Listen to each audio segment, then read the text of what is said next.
fruiting in here, it's great.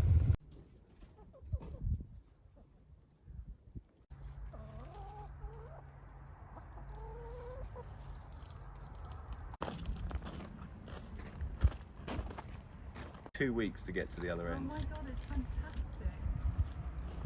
Because when it didn't sell as part of the big house in 1970, they locked the door and that was it for till 2005.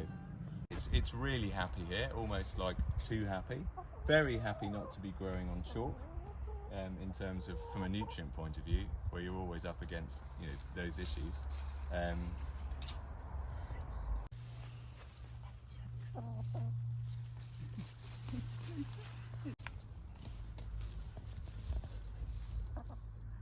adore them. Spur prune stuff isn't actually bad this year, but sometimes it's terrible. Same planting date.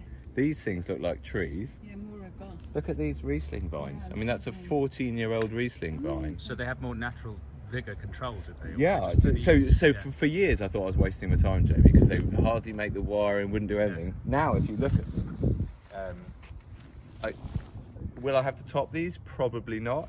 And look how they crop. This is spur prune. I've not yet thinned it.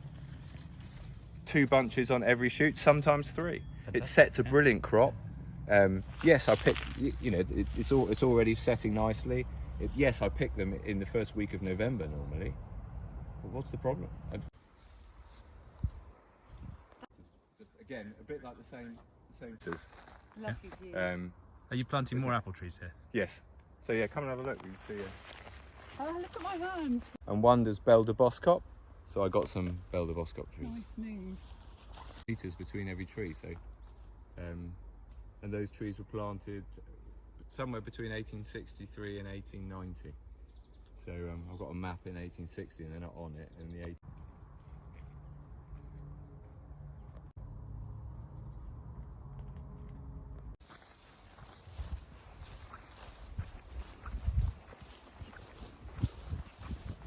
See, there's an oak tree there that's coming up. And you see one there? Oh yeah. So as long as the brambles are around and they don't get grazed off. So the plan now is to essentially fill the field with apple trees at 7-metre spacings until I come across something else, and then I'll leave the spacing and keep going. So eventually the whole field will be a mixture of oak, blackthorn, hawthorn, apples and perry pears. Would that help, that sort of diversity help you in terms of not needing to treat the trees so much? Well, I don't think I'll need to, especially because I'm making cider. I'm fermenting it, so I don't mind what it looks like. But this, if you listen, this is I've got the whole of nature looking after everything now, so I'm going to have diversity and all the insect balance that I need. This place absolutely thrums with life. So I had a fun time this winter just going around, because what will happen is all the brambles grow up round them, which is what helps them not be grazed off by the deer, and I've just been clearing round them. They've just got to a size now, but they're too close. No one could design it like this, could they? One. Capability Brown. Yeah, but he wouldn't, would he? Because it would all be perfectly spaced. Whereas if you look from above, isn't it interesting how you've got this long line of trees here, Yeah. this whole area here, nothing. So is this just a field when you got it? Yeah, just a literally farmer's field. And the soil felt. You can see someone's got I've got 4 roe deer that live here, so that's the way they just have a rest. Lovely. That's my corkscrew tree. They probably only just run off. Yeah, they probably have gone bloody noisy lot. That's the nice thing, because there's not many people up here. So beautiful. No one was, were there? They were you just So you don't freeze the necks, you just disgorge? No. Yeah. by hand. And it really does. It's I wouldn't do it when they're warm. Disgorging is a winter job. But yeah, and a lot of the wines I'm not even topping them up. So that was planted this year.